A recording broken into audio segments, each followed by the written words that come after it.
Alright, boils and ghouls, welcome back to the Horror After Dark podcast in the Sack with JT special episode part 2. This is the second half of counting down and commenting on Shudder's 101 scariest movie moments of all time. It's an 8-episode docuseries on Shudder counting down the 101 scariest horror movie moments of all time. So without further ado, let's continue on with the second half of this list, starting at 51... 1931's Frankenstein. So, I said in the first part of this that I'm not a huge Universal Monsters or even fan of most horror from 30s, 40s. There are some, but I mean, it's Frankenstein. You got Boris Karloff here playing the iconic Frankenstein's monster. The scene they're talking about is when you first see Frankenstein walk into the door backwards, and all the makeup effects still look fantastic. So number 51, Frankenstein. If you haven't seen the original Frankenstein, it is like in my top 3 of the Universal Monster movies. I still haven't seen it in forever. I prefer Bride of Frankenstein. But check both out if you haven't seen those old classic monster movies. Alright, number 50 is Wes Craven's A Nightmare on Elm Street from 1984. Classic movie. I've said a few times I'm not a big Craven fan outside of Elm Street, Wes Craven's New Nightmare, and his 70s films like Last House on the Left, and The Hills Have Eyes 1 and 2. I do like 2 a decent amount, but I mean, you don't get more iconic with Wes Craven than Freddy Krueger and A Nightmare on Elm Street. Fuck that other series he does. But the scene they're talking about here is when Nancy's in the classroom, which her teacher is played by the great Lin Shaye, who I adore, and she sees Tina in the body bag in that whole first dream sequence Nancy has, which it is still terrifying to this day. The shot of the body bag on the floor and the legs lifting up and then just being pulled down the hallway, all of that looks fantastic. So A Nightmare on Elm Street, 1984, number 50. Alright, number 49 is what we'll be watching on Sunday night. Mario Bava's A Bay of Blood, also known as Carnage, but also known as, and this is probably the greatest horror movie title of all time, Twitch of the Death Nerve. I say all the time, it's in my top Bava films, and I think this is the movie, many others agree, that really influenced and started the slasher craze. This movie directly inspired Friday the 13th, and Friday the 13th Part 2 just completely rips off 2 kills from A Bay of Blood. So this movie is a masterpiece, even though, let me say this, the story is so convoluted, it is so confusing in this film. Everyone's a murderer. But if you want to see one of the earliest, if not the earliest, slasher type film that would lead to what we got in the 80s with all the slasher films, check out Mario Bava's Twitch of the Death Nerve, A Bay of Blood, whatever you want to call it, at number 49. Number 48 is the first Conjuring from 2013, I want to say. But they're talking about the whole hide and clap scene, and all of that has great tension in it. I do like The Conjuring 2 more, as well as Annabelle Creation, but this is probably my third favorite in the Conjuring universe. It's James Wan. I love James Wan. I love his directing style. Most people know The Conjuring, but if you haven't seen it for some reason, check it out. At number 48. Number 47 is Jordan Peele's Get Out. And I do like Jordan Peele a very decent amount. I love Get Out. I prefer Us. Nope, I did not care for, really at all. But this is a great film. And it's a very influential film. It was a very new idea when this movie first came out. And if you remember when it came out, you remember all the hype around it. They're talking about the scene with Catherine Keener doing the hypnosis on Chris, and he starts to fall into the sunken place, and yeah, everything they're saying about it is spot on. Just the fear that you'd feel in that moment, and that you'd have no control over your own body. And the way that it's shot is brilliant. It looks like a TV screen that he's looking at, like from like a deep abyss. All of that is shot excellently. Great movie. Get Out at number 47. Number 46. I don't even know why this is on this list, because it's supposed to be the 101 scariest horror movie moments of all time. but I don't care why it's on this list because it deserves to be talked about. It is David Lynch's episode 8 from Twin Peaks: The Return. Now, I was very surprised, like I said, to see this on here. Because, I mean, I guess you could take the whole Return as one 18-hour long film, which, trust me, I've watched them all back to back to back to back. It is like an 18-hour long movie. So I could see where they're going with this. This is one of the greatest episodes of television ever broadcast, in my opinion. Episode 8 of Twin Peaks: The Return, and what better time than now to announce this. But in December, it's going to be all David Lynch. We're going to be talking David Lynch December all month long. I can talk about just this episode of Twin Peaks for an hour or two.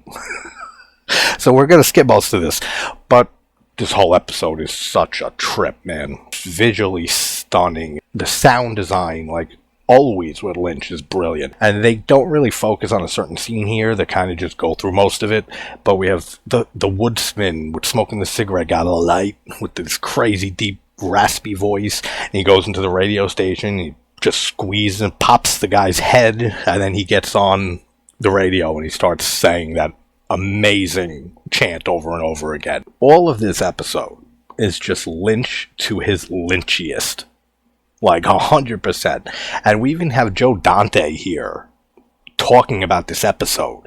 And just hearing his thoughts and him, like how he looks up to David Lynch. You could tell. Just the way that he's talking about Lynch and this episode in general. You could tell Dante respects the hell out of Lynch. So we're not going to get big into it. We got all next month to talk David Lynch. But number 46, Twin Peaks: The Return, Part 8, on Shudder's 101 Scariest Horror Movie Moments of All Time. Okay, number 45, it's Pan's Labyrinth from 2006 by Guillermo del Toro. Now, I've said I'm not big into his stuff. It's only really this movie, and I haven't seen this movie in a long time. And maybe 2 others from him that I really enjoy. I got to explore more of del Toro's movies. Some reason I just never got big into them. This is a great movie. I just don't remember a lot from it. They're talking about the whole scene with the pale dude. He has the eyes in his hand. All of that looks fantastic, and I remember that scene particularly, so it's not a surprise they're talking about it. But this is one I gotta rewatch, but I know there are a lot of people who adore this film. So maybe sometime in the future I'll do a video on it. But Pan's Labyrinth at number 45. Alright, number 44 is a movie I can't stand. This is a classic film. Like, there are people who adore this movie, who call it an absolute masterpiece.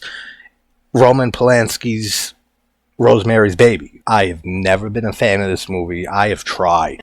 I've tried watching this movie several times over the years. And it just does nothing for me. It's so boring. It's the pacing. It's so slow. And it just doesn't do it for me, if you can't tell. So they're talking about the whole dream sequence when it's not really a dream, but she's like getting raped by the devil or whatever it is.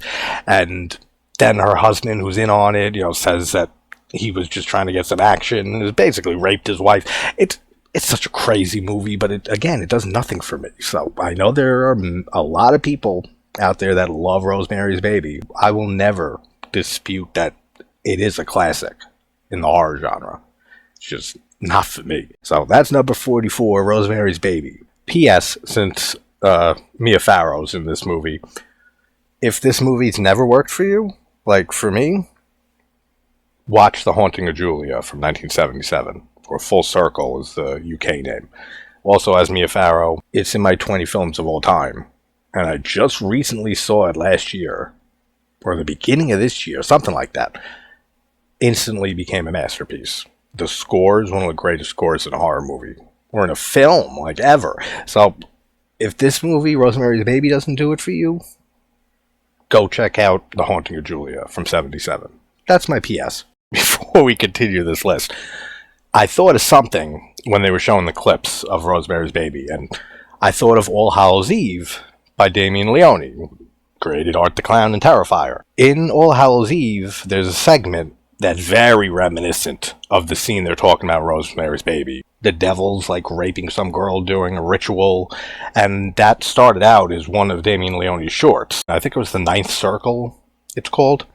and it made it into All Hallows Eve. So I'm sure he's very big on this movie, because, I mean, it's hard to imagine that whole segment isn't an homage in some way to Rosemary's Baby here. But that brings me to a point. There's been a lot of controversy on Twitter, I've seen a few videos on YouTube, that the Terrifier 3 teaser trailer has brought out. There are people freaking out, mostly one big tweet, about the teaser having a kid on Christmas come down and Art dressed as Santa and saying, if you support this movie, then you're supporting child murder. And they said they love the first two Terrifiers. So now there's this whole debate on, should children be off limits in horror? Now let me know if that's something you'd like me to do like a stream on, so we can all talk about that, because I think it's stupid as shit, and if anything, we need more bodies from children in horror movies. I mean, it's horror. It's fake. Trust me, there's a lot more scary and horrific stuff happening in real life to children every second, and it's terrible just to think about it, but it's true. And Damien Leone kills and decapitates 2 children at the end of All Hallows Eve from 10 years ago. So what is this whole debate? But let me know if that's something you'd like to talk about, and we can discuss it. Children in horror, should they be killed? Or is that going too far? Let's continue on with Shudder's list now, shall we? Now, number 43, I just rewatched the other night. And then when they were talking about a specific scene in here, I'm very happy that somebody brought up what I thought when I watched it the other night, because I've only seen that movie a few times. But this is Inside, one of the famous films in the new wave of French extremity horror from 2007. Now, it's about this woman who is pregnant. She gets into a car crash that kills her husband. She survives, and the baby survives. So she's alone at home on Christmas Eve, and this mysterious woman shows up and literally tries to take her baby out of her stomach. This movie really goes there. Like, you see some crazy shit in here. There is blood everywhere in this house by the end of this movie. There is blood over here, there's blood over there, there's blood over everywhere. It looks like 20 people in a Mexican cartel were slayed and slaughtered in this house by the end of Inside. That's how crazy this movie is. But they're talking specifically about the scene when she goes into the bathroom and locks herself in the bathroom, which is right after this mysterious woman makes herself known by stabbing Sarah, the main character, in her pregnant belly, which is fucked up. And then she runs into the bathroom, and there's a lot of tension being built. But then she ends up coming out after her mom arrives at the house, thinking something's wrong, and the mom goes upstairs. She thinks it's the woman. She stabs her mom in the neck, and she's looking in horror that, like, she just killed her mother. She thought it was this crazy woman. And then the mom pulls, like, whatever out of her neck, and there's just a spray of blood all over the wall. And this is what I thought of immediately. It looks just like Tenebrae from Argento.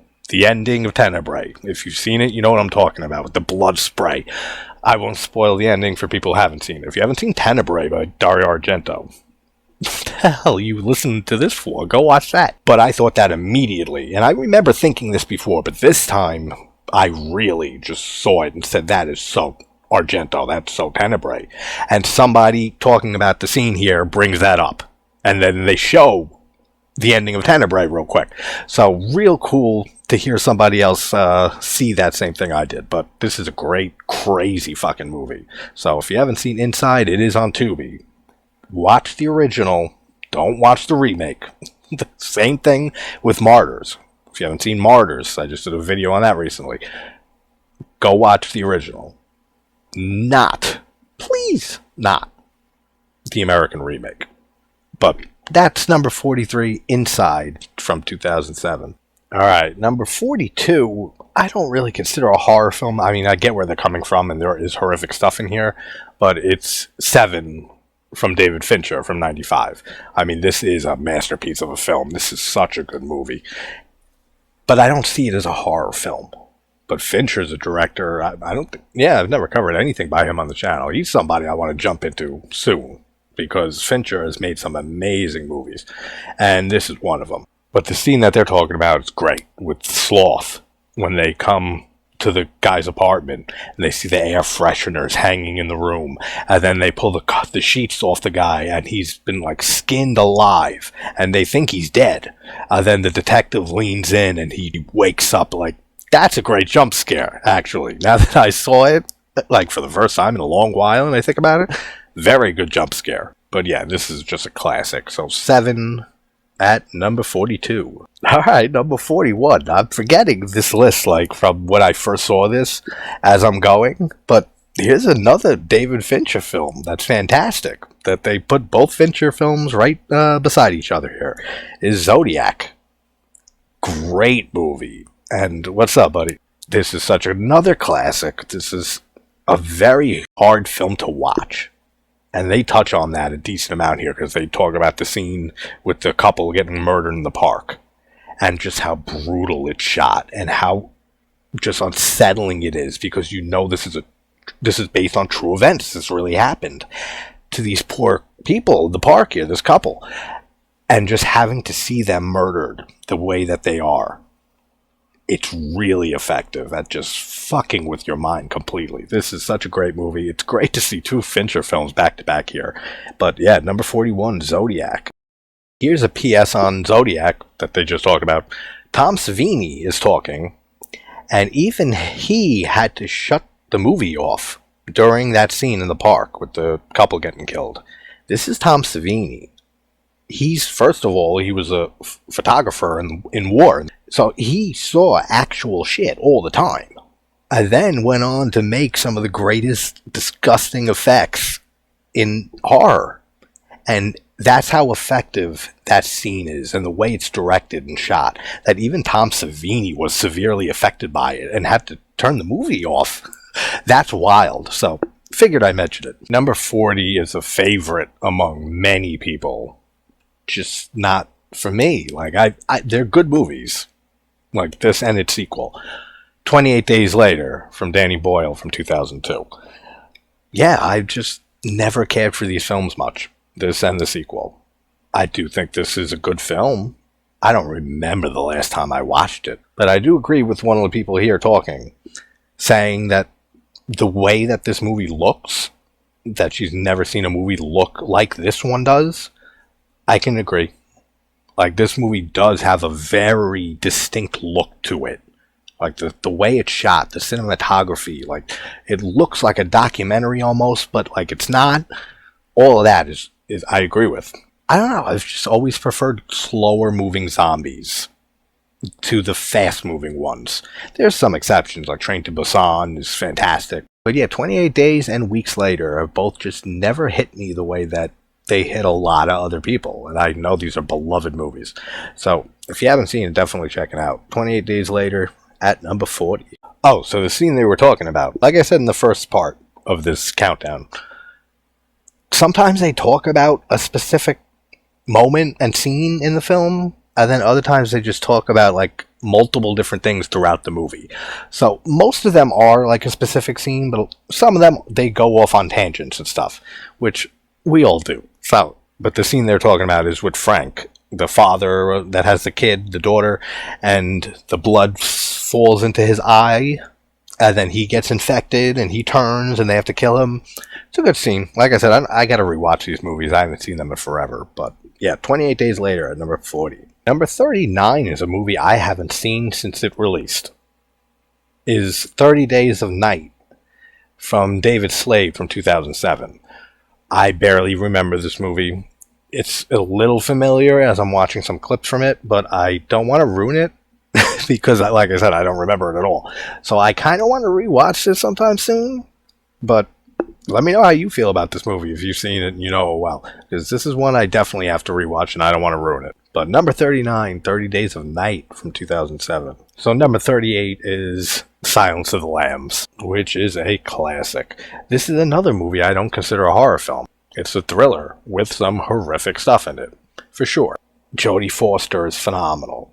Anthony Hopkins is just, this is one of the great iconic performances in cinema. Like I was saying the same thing with Beetlejuice with Michael Keaton. This is another one I can add on the list too. And they're talking about a lot of stuff throughout this movie. See, I told you. But they focus on near the ending when the FBI and stuff go to the wrong house, and Clarice goes to the right house where Buffalo Bill is, and almost gets killed by him, which is great with the whole sequence with he's using the night vision and she's in the pitch dark. Oh, that's so tense. I love it.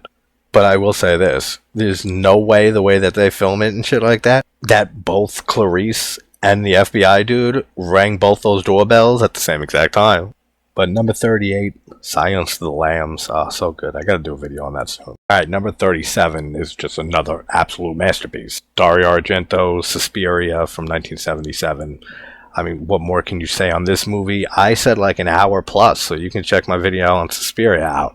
They're talking specifically about the scene where Sarah's being chased throughout the academy, and just the gorgeous lighting everywhere, and the score, how it builds. And yeah, like I said, I'll go on for a while here, so just check out Suspiria if you haven't seen it, or if you've never seen an Argento movie. You already should be clicked off of this and watching Tenebrae, like I said a little bit ago.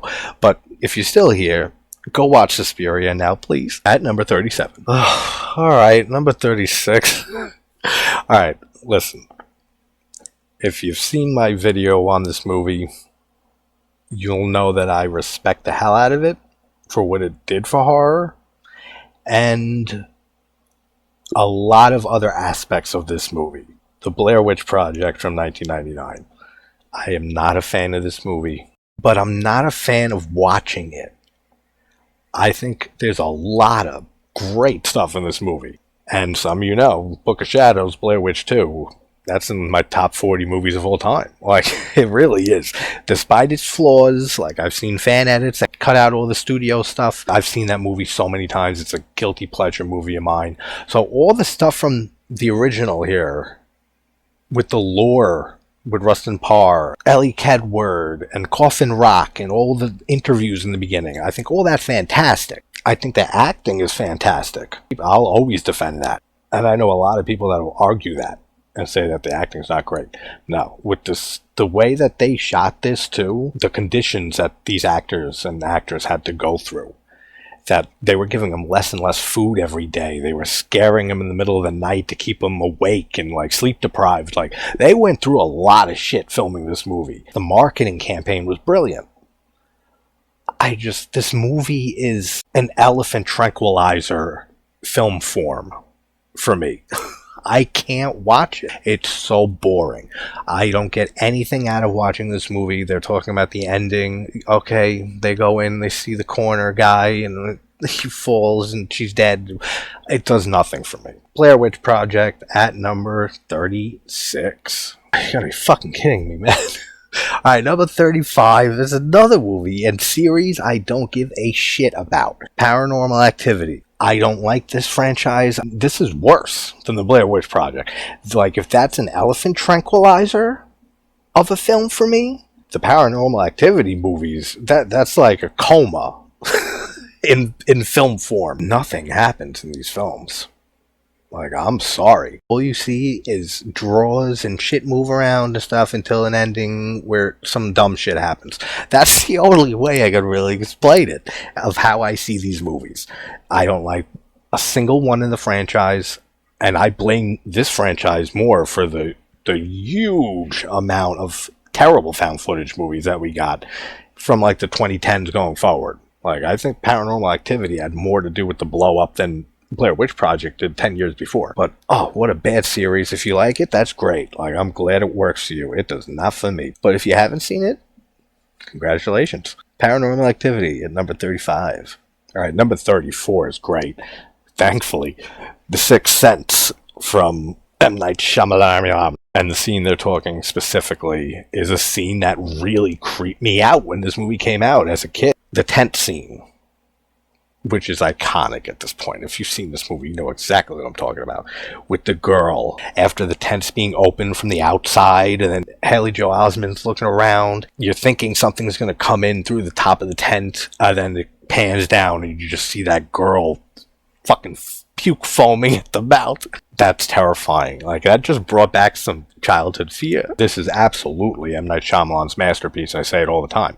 I'm not a big fan of his because I feel like he peaked too hard with his first film here And then everything since has just been worse and worse and worse, except for a few films like The Visit and especially Split. I don't know, I'm not big on Shyamalan, but Sixth Sense at number 34, great scene. Number 33, I'm not a huge vampire subgenre guy. Like, there are a decent amount of vampire movies I really like, and some shows and stuff, but it's not my, like, go-to genre. But this, I think, is one of the more modern masterpieces of vampire film is 2008's Let the Right One In. This is a Swedish horror movie, and it is kind of like a cute little friendship slash, I mean, they're young, so it's weird romance between this kid who is being bullied all the time and this girl who is a vampire. And this film looks beautiful. The cinematography is great. The performances are great. And then they're talking about the scene here with the pool. I don't want to spoil it for people who haven't seen it, but let's just say this girl fucks some people up. And the way that it's filmed is fantastic. So if you haven't seen Let the Right One In, go watch it. Don't watch Let Me In, the American remake. It's not bad, but the original is so much better in every single way. So Let the Right One In at number 33. So number 32 is a movie I haven't seen since it came out, and I don't remember a lot. But again, like, The Invisible Man, which is the movie from 2020, but the whole character of the Invisible Man, like, you know, the original, it never appealed to me. Now, there's some great stuff in this movie, and Elizabeth Moss is fantastic, as usual. I do remember that. Her performance is fantastic in this movie. I don't remember much else, so I'm not going to really go through anything here, because this is another one I want to rewatch soon. Number 32, Leigh Whannell's The Invisible Man from 2020. Alright, number 31 is another one I haven't seen since, I don't know, I was a teenager maybe? 1967's Wait Until Dark with Audrey Hepburn.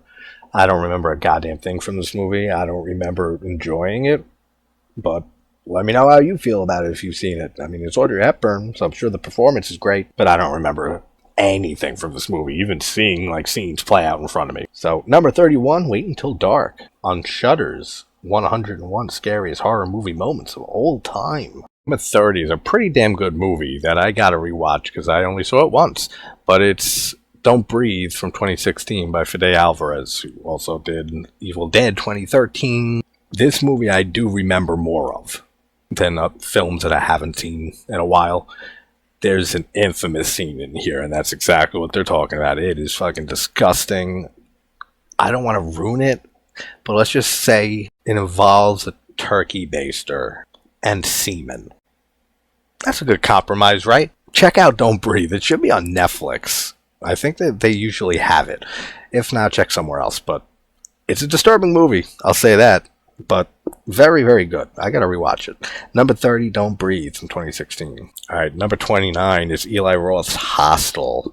And they're talking about the scene when Josh is being tortured and then killed, which is a very effective scene. Now, I know how split people are on Eli Roth.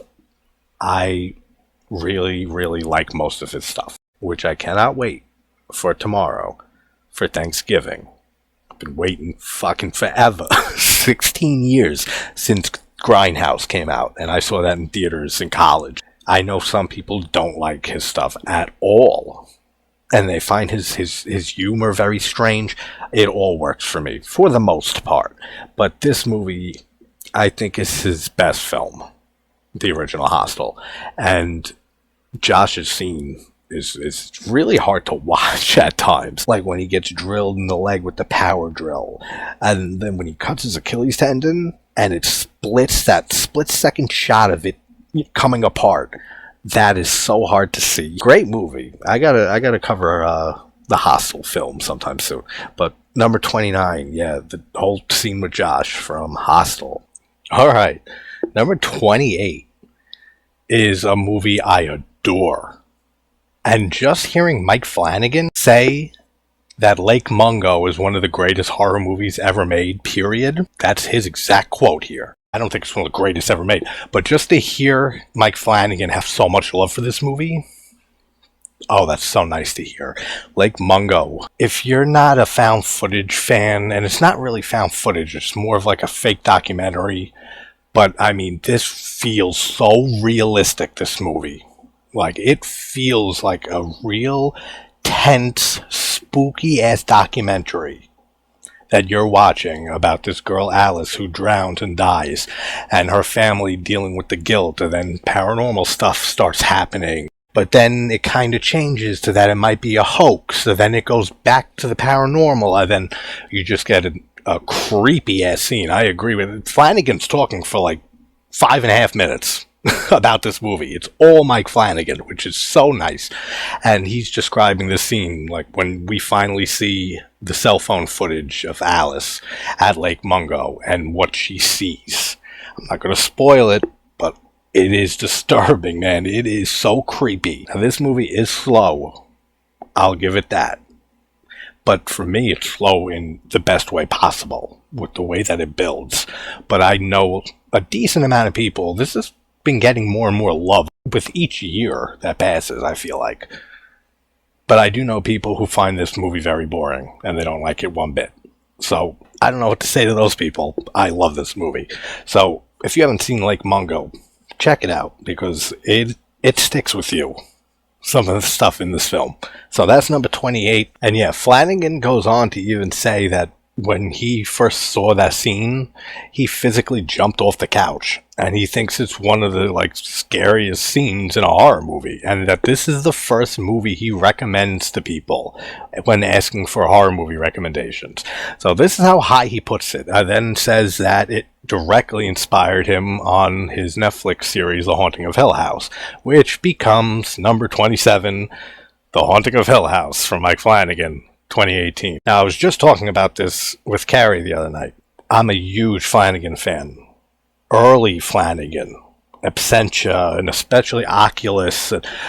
His Netflix series, I never watched any of them.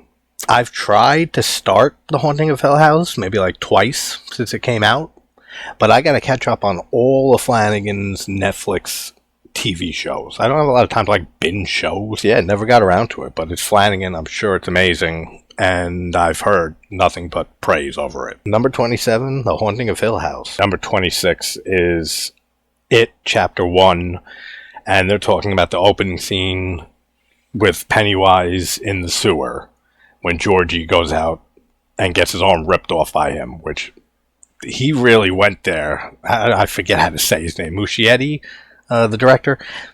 I'm glad he actually put this on screen, and this goes back to the bullshit controversy with Terrifier 3 that I was talking about earlier, that maybe we'll talk about sometime too. You see Georgie get his arm ripped off and die brutally at the beginning of this movie, and it's fantastic. Because it's just like the novel. This is my favorite Stephen King book. This is one of my favorite novels of all time. And as much nostalgia I have for the Tim Curry version back in 1990, I mean, this version is so much better in every way. It Chapter 2, I really enjoy also. And that gets a lot of shit from some people, comparing it to the first one, saying that it was a big disappointment and letdown. I don't know why. I don't know what they expected. It was exactly what I expected, and I thought they did a great job with that too. But the thing with a lot of King, and I've said this before, and the thing with this story in particular is King is very hard to adapt to film successfully. There's not a lot of great Stephen King adaptations. There are, don't get me wrong, there's a handful, but there's a lot of terrible ones too.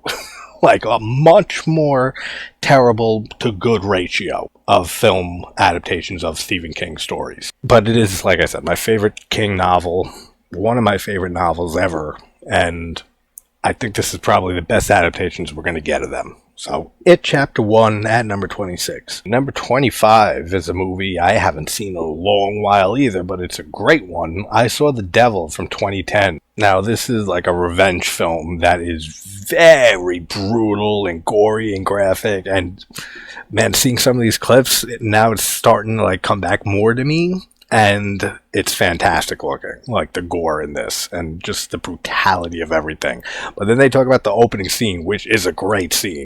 This I remember, with the girl in the snowstorm, and the guy just pulls over, and it seems like maybe he's there to help, but you know he's not. And then he ends up brutally murdering this chick and like just beating her head in with a hammer. And it's like, it's really gorgeous too, though, the cinematography, because of the snowstorm and the snow on the ground. But it's a great opening scene. Like, if people haven't seen this movie, check out I Saw the Devil, because I need to rewatch this too. But this is a disturbing movie. If you have the guts for it and the shit doesn't, get you squeamish or anything, watch this movie.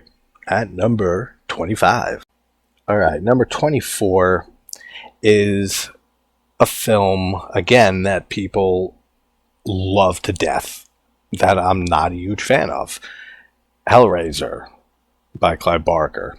Now, I've never seen past the third movie in this series. And I know they get very ridiculous, and I know that a lot of the later ones, the scripts were just random scripts turned into Hellraiser scripts, and it goes on and gets worse and worse. But even the original here and Hellbound, Hellraiser 2, I enjoy them. I'm just not big on them. Like, they don't do much for me. Pinhead's an iconic character. All the Cenobites are. And the scene they're talking about here is when Frank gets ripped apart at the end. With it, that looks all fantastic. Like, the effects are great in this movie. The acting is pretty good. The idea is original as hell. I don't know, it just doesn't grab me, the Hellraiser story and the movies. Maybe one day they'll eventually click, but till this day, and I've seen it a decent amount of times. Actually, I rewatched it recently, a few weeks ago. Still just like, alright, that's a very good movie. Then I just never get a calling for it again. So, that's how I feel on Hellraiser. I know a lot of people adore this whole franchise, though. So, if you haven't seen Hellraiser, check it out. From here on, it's pretty much all going to be masterpiece classic horror films. Because I remember as this list gets near the end, like, it's just one classic after another. Hey, I mean, that's what the list is for, right? So let's move on to number 23, The Descent. Which, what a great movie this is. What a great monster movie. And I'll tell you this. I said this when I covered the two movies.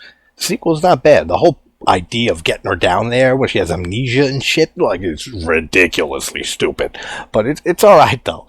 The first one, though, is so well done, and I said this then, I say it all the time, you don't even need the monsters in this movie. It creeps me out just seeing them stuck in the caves. I could not be in that situation. I would be freaking out every second. Like, I'd probably just pass out and die. So just seeing these women being trapped in this cave system, that's claustrophobic as shit for me. So when the monsters show up, then it just gets amped up to 11. But this is such a great monster flick. Like, I love the creature designs. I love the effects in this movie. One of the few good things to come from Britain. That's a shout out for my British friends out there. So, number 23, The Descent. Great movie. Alright, number 22. Some of you know I am a huge fan of the whole Saw franchise. Like, it is one of my favorite franchises in horror.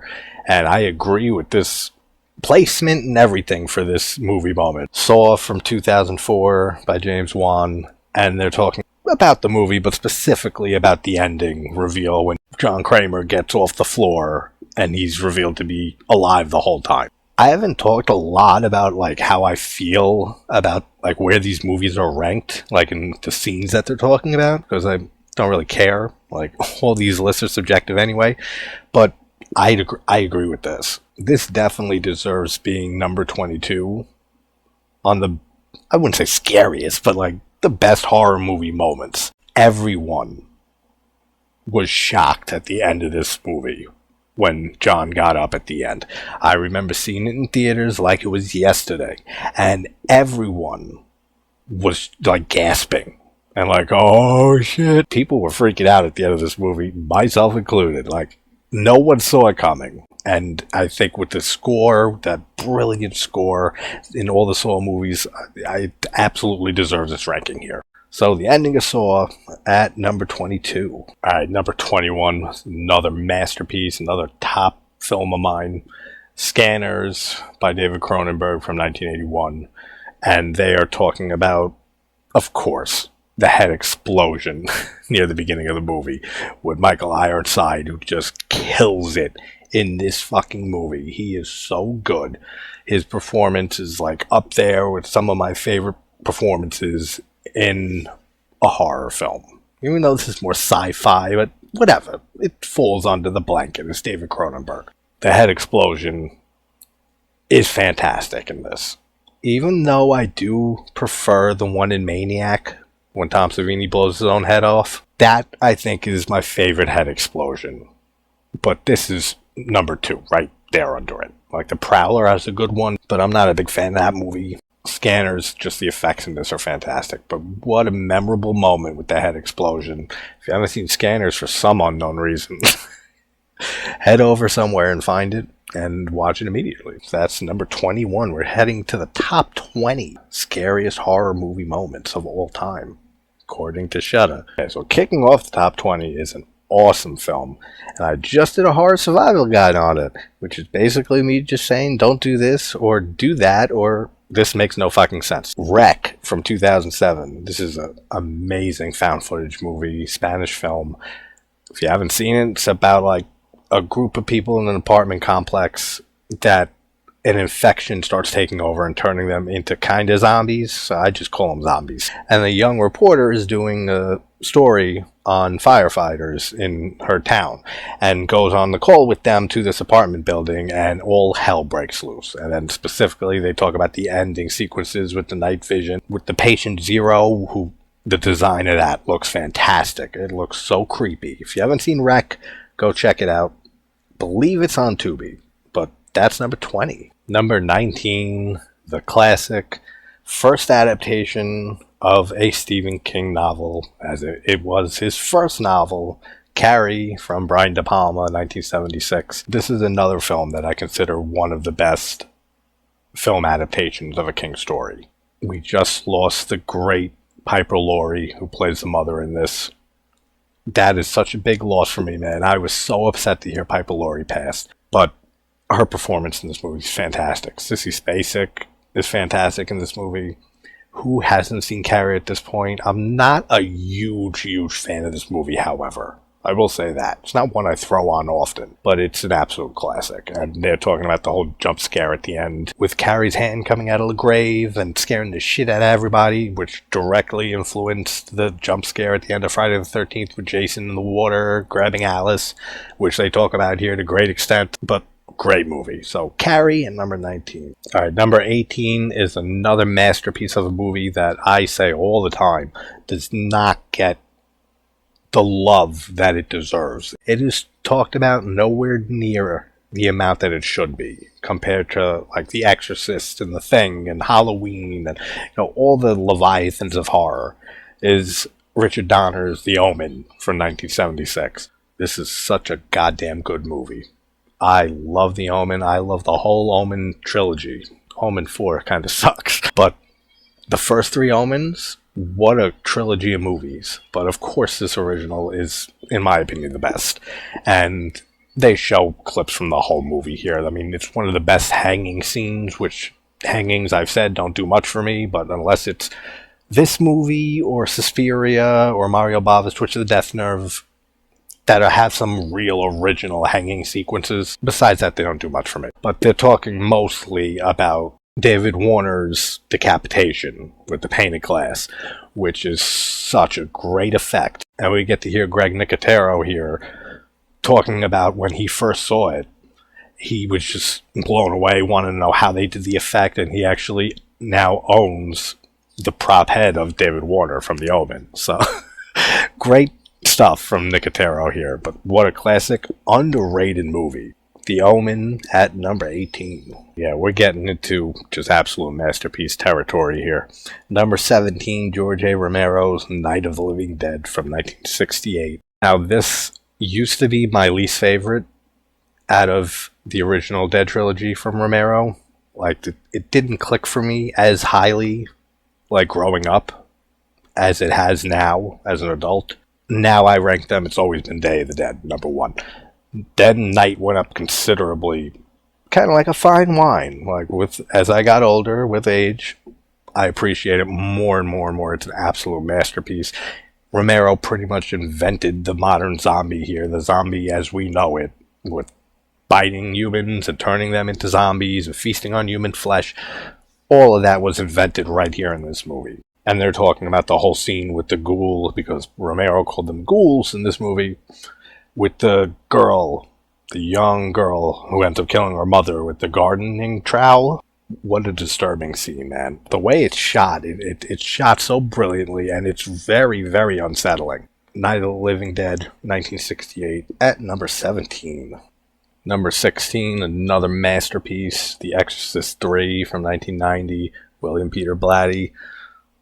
This is such a great sequel. That's why when I did a poll recently of everyone's favorite Exorcist films, excluding the original and Exorcist 3.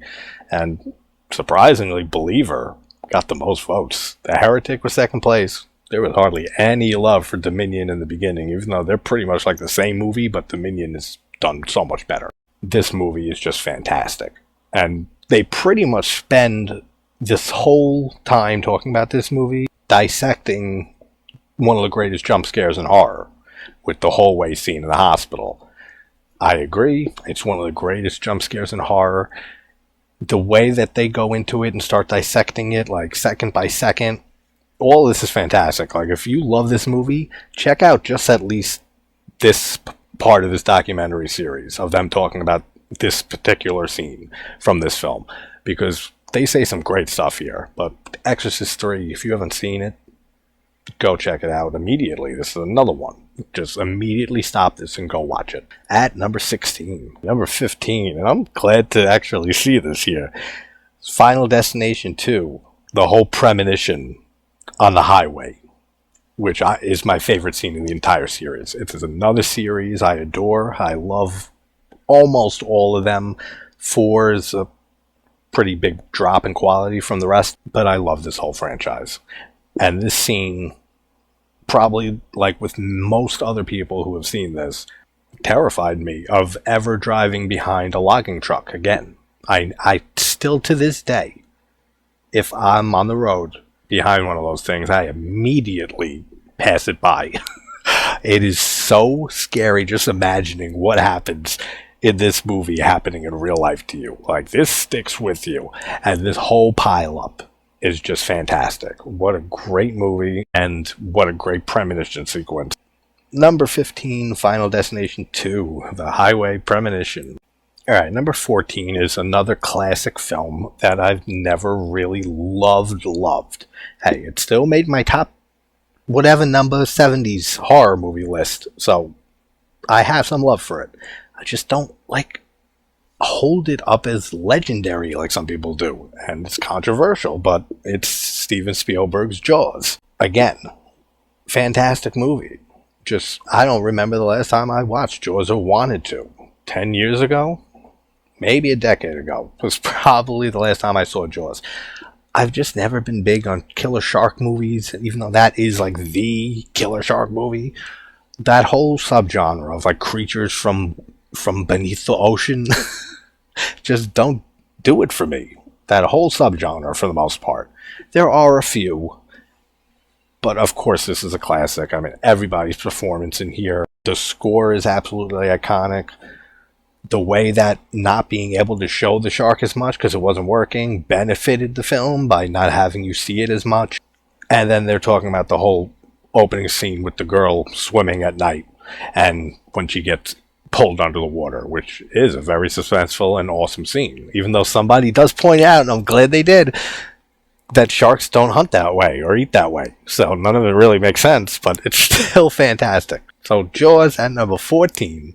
Alright, we all knew this moment would come, and it's unlucky number 13. Fuck my life. Scream from 1996.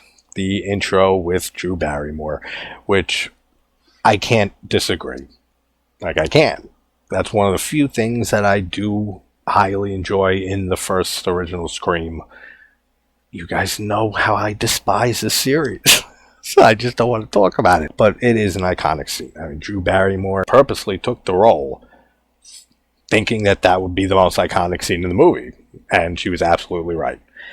even though the dialogue is stupid to me, and like there's a lot of stuff that just doesn't work either. Scary Movie helped a lot in making it even more iconic and memorable, and that everybody knows it.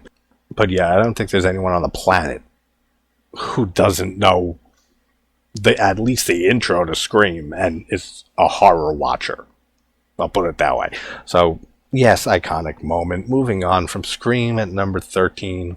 Number 12 is my third favorite movie of all time, John Carpenter's Halloween from 1978. They pretty much just praise this movie as the masterpiece that it is. They don't really talk about a specific scene, and what more can you say about it? I also said a lot about this one in my video on Halloween. Check that one out if you want to hear more. There's nothing else to say now. Halloween at number 12.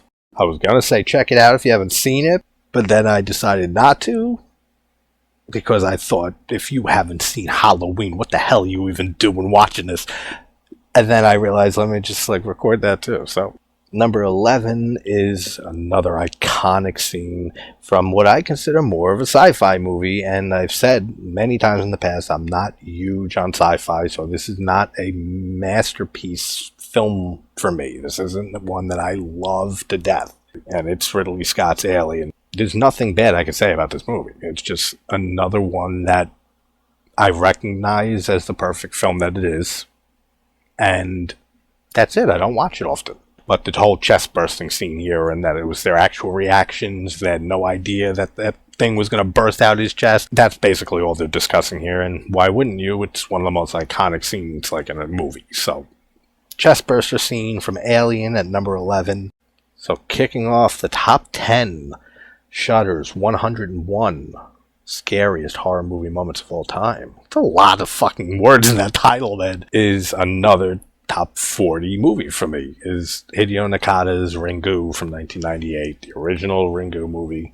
As much as I love the remake, the original is better in every single way. This is an absolute classic Japanese horror film, and to me, it's another perfect movie.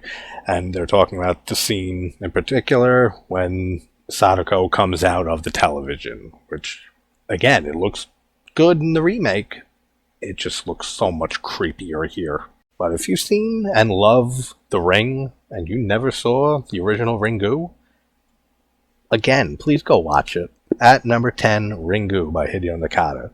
Alright, number 9. I mentioned this one earlier with Fast Zombies, and this is a film that has fantastic zombies in them. The South Korean film from 2016, Train to Busan. Now, this is a phenomenal movie. But do I think this deserves the 9th spot? On this list, or any list? Not in the slightest. And they're mostly just talking about, the film in general and stuff.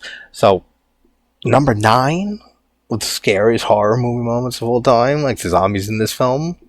I don't think so. Like I said, I would never, under any scenario, circumstance known to reality, throw this on a list of probably the 100 anything. But it is an excellent movie, don't get me wrong. Number 9, Train to Busan from 2016. And number 8, here's another one that I think is insane to be this high up on any list. This is a film that I think is a good horror movie. That's about it.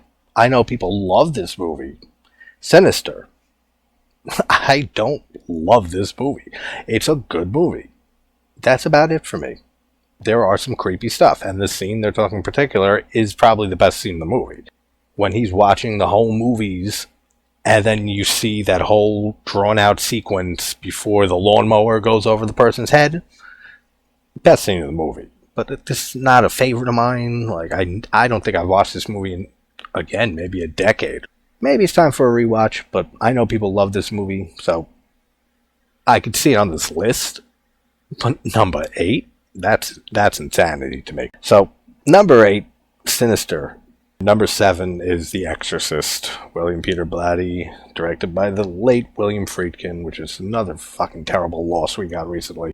They, again, talk about just how much of a masterpiece this movie is, but they do focus on the masturbation with the crucifix scene, which is just something you'll never see in a movie today, ever again. This movie's a masterpiece. It's one of my favorite films ever made. Number 7, The Exorcist.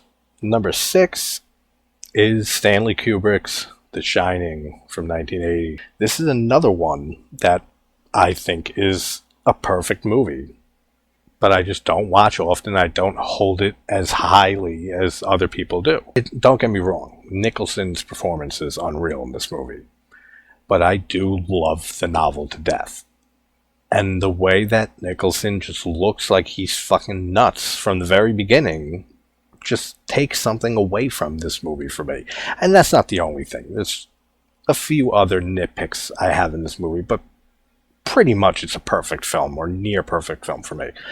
But it's just not like in my top favorites of all time, you know? But it is an absolute horror classic and always cited as at least top 5. So, The Shining from Stanley Kubrick, 1980. Alright, we're at the top 5. Number 5 is just another best of all time. Psycho, Alfred Hitchcock, 1960. They talk about the shower scene a bit, but they kind of focus on a scene you wouldn't expect as much. You would think the shower scene, but they go for the amazing scene with the whole top-down angle of Norman with the wig when you don't know it's Norman yet, coming down to slice Arbogast on the face, and then how he triply falls down the stairs and the camera's looking all wacky.